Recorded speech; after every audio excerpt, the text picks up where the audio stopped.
Alwal circle Venkatapuram చెందిన మేడ Mallesham TRTV సీఈఓగా పదోన్నతి పొంది తెలంగాణ యూత్ జర్నలిస్ట్ ఫెడరేషన్ కు జాయింట్ సెక్రటరీగా ఎన్నుకున్న సందర్భంగా వెంకటాపురం వాకర్స్ ఫ్రెండ్స్ అసోసియేషన్ సభ్యులు సన్మాన కార్యక్రమం ఘనంగా నిర్వహించారు. ఈ కార్యక్రమానికి ముఖ్య అతిథిగా తెలంగాణ యూత్ జర్నలిస్ట్ ఫెడరేషన్ అధ్యక్షులు సీనియర్ జర్నలిస్ట్ డాక్టర్ తనుగులు జితేందర్రావు పాల్గొన్నారు. ఈ సందర్భంగా తెలంగాణ యూత్ జర్నలిస్ట్ ఫెడరేషన్ రాష్ట్ర అధ్యక్షులు డాక్టర్ జితేందర్రావు తనుగుల మాట్లాడుతూ మేడ మల్లేశం ఎంతో వినయశీలి, నిబద్ధత కలిగిన జర్నలిస్ట్ అని పేర్కొన్నారు.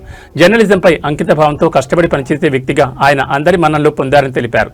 చిన్న స్థాయి నుండి తన ప్రతిభతో ఎదిగి డిఆర్టీవీ ఛానల్ సీఈఓ స్థాయికి చేరుకోవడం ఆయన కృషికి నిదర్శనమని కొనియాడారు. అదేవిధంగా మేడ మల్లేశం నమ్మకమైన వ్యక్తిత్వం కలిగిన వ్యక్తి కావడంతోనే తెలంగాణ యూత్ జర్నలిస్ట్ ఫెడరేషన్ రాష్ట్ర జాయింట్ సెక్రటరీ పదవిని ఆయనకి ఇచ్చినట్టు తెలిపారు. సంస్థ బలోపేతానికి, జర్నలిస్టుల సంక్షేమానికి అంకితభావంతో పనిచేస్తారని నమ్మకంతో ఈ బాధ్యతలు అప్పగించినట్లు పేర్కొన్నారు. టీవైజేఎఫ్ ను మరింత ముందుకు తీసుకెళ్లే సామర్థ్యం, నాయకత్వ లక్షణాలు మల్లేశంలో ఉన్నాయని అన్నారు. భవిష్యత్తులో కూడా మేడ మల్లేశం జర్నలిస్టుల అభివృద్ధి కోసం మరింత కృషి చేసి డిఆర్టీవీ ఛానల్తో పాటు టీవైజేఎఫ్ సంస్థ కూడా మంచి పేరు తీసుకురావాలని ఆకాంక్షించారు. ఈ సందర్భంగా డిఆర్టీవీ ఛానల్ సీఈఓ మేడ మల్లేశం మాట్లాడుతూ, ఒక చిన్న పత్రికలో విలేకరిగా పనిచేస్తున్న సమయంలో నన్ను గుర్తించిన డిఆర్టీవీ చైర్మన్ పల్లె నరసింహారెడ్డి తన డిఆర్టీవీ యూట్యూబ్ ఛానల్కు సీఈఓగా నియమించారు. అందుకు ఆయనకు హృదయపూర్వక ధన్యవాదాలు తెలిపారు. అదేవిధంగా తెలంగాణ యూత్ జర్నలిస్ట్ ఫెడరేషన్కు నన్ను తెలంగాణ స్టేట్ జాయింట్ సెక్రటరీగా నియమిస్తూ నాకు ఈ అవకాశం ఇచ్చిన మాజీ భారత ప్రధాని, భారతరత్న, తెలుగు జాతి ముద్దుబిడ్డ స్వర్గీయ పివి నరసింహారావు గారి తనయుడు, Telangana youth journalist federation chambers committee chairman PV Prabhakar Rao గారికి హృదయపూర్వక ధన్యవాదాలు తెలిపారు. అలాగే టీవైజేఎఫ్ రాష్ట్ర అధ్యక్షులు డాక్టర్ తనుగుల జితేందర్రావు గారికి కూడా హృదయపూర్వక ధన్యవాదాలు తెలిపారు. ఈ సందర్భంగా వారు నాకు ఇచ్చిన ఈ అవకాశాన్ని, ఈ పదవిని సద్వినియోగం చేసుకుని జర్నలిస్టుల అభివృద్ధి కోసం పాటుపడతానని తెలిపారు. ఈ సందర్భంగా సన్మాన కార్యక్రమం నిర్వహించిన వెంకటాపురం వాకర్స్ ఫ్రెండ్స్ అసోసియేషన్ సభ్యులందరికీ హృదయపూర్వక ధన్యవాదాలు తెలిపారు. ఈ సందర్భంగా వాకర్స్ ఫ్రెండ్స్ అసోసియేషన్ సభ్యులు మాట్లాడుతూ, ఈ పదోన్నతి కేవలం ఒక హోదా పెరుగుదల మాత్రమే కాదు, ఇది ఆయన ఎన్నో సంవత్సరాల కృషి, నిజాయితీ, నాయకత్వం మరియు అంకిత భావానికి వచ్చిన గొప్ప గుర్తింపని కొనియాడారు. నిజమైన నాయకుడు అంటే తాను మాత్రమే ఎదగడం కాదని, తనతో పాటు ఇతరులను కూడా ముందుకు తీసుకెళ్లే వ్యక్తి మేడ మల్లేశమని కొనియాడారు. క్రమశిక్షణ, వినయం మరియు సేవాభావంతో అందరికీ ఆదర్శంగా నిలిచారని తెలిపారు. ఈ సందర్భంగా మీ నాయకత్వంలో సంస్థ మరిన్ని ఉన్నత శిఖరాలను అధిరోహించాలని, మీ భవిష్యత్తు మరింత విజయవంతంగా, గౌరవప్రదంగా ఉండాలని కోరుకుంటున్నామని తెలిపారు. ఈ కార్యక్రమంలో వెంకటాపురం వాకర్స్ ఫ్రెండ్స్ అసోసియేషన్ సభ్యులు పెద్ద సంఖ్యలో పాల్గొన్నారు.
అధ్యక్షుల వారు డాక్టర్ తనుగుల జితేందర్రావు గారికి, అలాగే హనుమాన్ గారు, శ్రీనివాస్ గారికి, తర్వాత మన మిత్రులందరికీ ముందుగా ధన్యవాదాలు తెలుపుతున్నాం.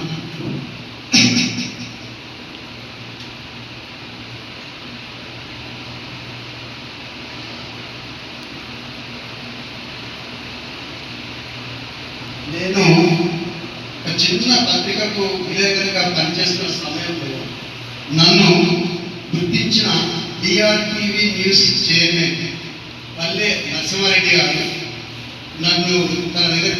నన్ను తెలంగాణ స్టేట్ జాయింట్ సెక్రటరీగా నియమిస్తూ నాకు ఈ అవకాశం ఇచ్చిన మాజీ భారత ప్రధానమంత్రి, భారత రత్న, తెలుగు జాతి ముద్దుబిడ్డ స్వర్గీయ పివి నరసింహారావు గారి తనయుడు, Telangana youth journalist federation chairman Shri Prabhakar Rao గారికి నా హృదయపూర్వక ధన్యవాదాలు తెలియజేస్తున్నాను. తర్వాత అలాగే నన్ను గుర్తించి నేనైతే ఏ తీరికి నేను చేయగలుగుతాడు అని నన్ను గుర్తించి నన్ను ఈ యూత్ జనరల్ ఫెడరేషన్కు జనరల్ సెక్రటరీగా నియమించిన మా doctor పనుగుల Jitendra Rao, senior journalist Jitendra Rao గారికి నా హృదయపూర్వక ధన్యవాదాలు తెలుపుకుంటున్నా. నాపై ఉంచిన ఈ బాధ్యతల్ని సక్రమంగా నిర్వహించి నా తోటి జర్నలిస్టులకు ఏదైనా బాధ తర్వాత అలాగే నన్ను గుర్తించి నేనైతే ఏ తీరికి నేను చేయగలుగుతాడు అని నన్ను గుర్తించి నన్ను ఈ యూత్ జనరల్ ఫెడరేషన్కు జనరల్ సెక్రటరీగా నియమించిన మా doctor పనుగుల Jitendra Rao, senior journalist Jitendra Rao గారికి నా హృదయపూర్వక ధన్యవాదాలు తెలుపుకుంటున్నా. నాపై ఉంచిన ఈ బాధ్యతల్ని సక్రమంగా నిర్వహించి నా తోటి జర్నలిస్టులకు ఏదైనా బాధ తర్వాత అలాగే నన్ను గుర్తించి నేనైతే ఏ తీరికి నేను చేయగలుగుతాడు అని నన్ను గుర్తించి నన్ను ఈ యూత్ జనరల్ ఫెడరేషన్కు జనరల్ సెక్రటరీగా నియమించిన మా doctor పనుగుల Jitendra Rao, senior journalist Jitendra Rao గారికి నా హృదయపూర్వక ధన్యవాదాలు తెలుపుకుంటున్నా. నాపై ఉంచిన ఈ బాధ్యతల్ని సక్రమంగా నిర్వహించి నా తోటి జర్నలిస్టులకు ఏదైనా బాధ తెలియజేస్తున్నాను. అట్లాగే ఒక విలేకరి అంటే ప్రజలకు ప్రభుత్వానికి మధ్య వాది. ప్రజల సమస్యలు ఏమున్నా కానీ ప్రభుత్వానికి తీసుకోవడం, ప్రభుత్వం నుంచి వచ్చే ఫండ్స్ కానీ ఏమన్నా డెవలప్మెంట్ కార్యక్రమాలు ఉంటే ప్రజలకు తెలియజేయడానికి వారిదే జర్నలిస్టులు కూడా అనేకమైన బాధలు ఉంటాయి. కొందరు దాగేస్తాడు, కొందరు అర్థమార్కులు వీళ్ళు వాళ్ళు దాగేసినా కానీ ధైర్యంగా నిలదొక్కుని పనిచేసే వాళ్ళే జర్నలిస్టులు. చాలా బాధలు ఉంటాయి. వాళ్ళందరికీ కూడా ఇలాంటి బాధలు ఏదొచ్చినా కానీ మేము దగ్గర ఆదుకుంటామని, మనకు సమస్యలు పరిష్కరిస్తామని తెలియజేస్తూ మరొకసారి మన వాటర్స్ అసోసియేషన్ సభ్యులకు, కాలనీ వాసులకు అందరికీ అలానే chambers committee, central committee, celebrity committee, ఈ 3 కమిటీలు పెట్టినాయి. 3 కమిటీలు వచ్చేసి 10% ఇంకా 70%లో 6 జర్నలిస్టులు ఎంటైర్ స్టేట్ అక్రిడేషన్ ఉన్న వాళ్ళకి వాల్యూస్ ఇస్తుంది. అక్రిడేషన్ లేని వాళ్ళు అక్రిడేషన్ ఉంటేనే జర్నలిస్ట్ అనే నాకు నినాదం. అలానే యూనియన్ బ్యాంక్ వేరే ఏదైనా కానీ అందరి యొక్క చెప్పి చాలా ఆలోచించాను. either what they are doing in the corporation, they are not showing anything because we don't have time. Time ఉండదు.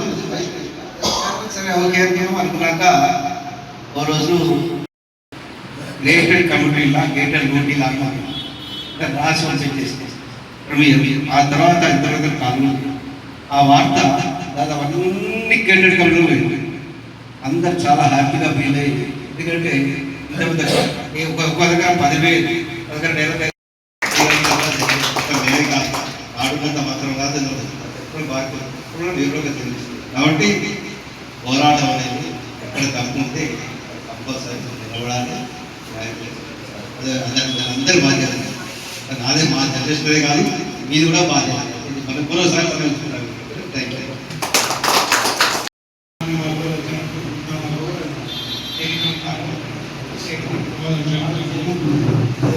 మనం బాలబాలగా చక్కటి తాళలో బాగా వివరించారు.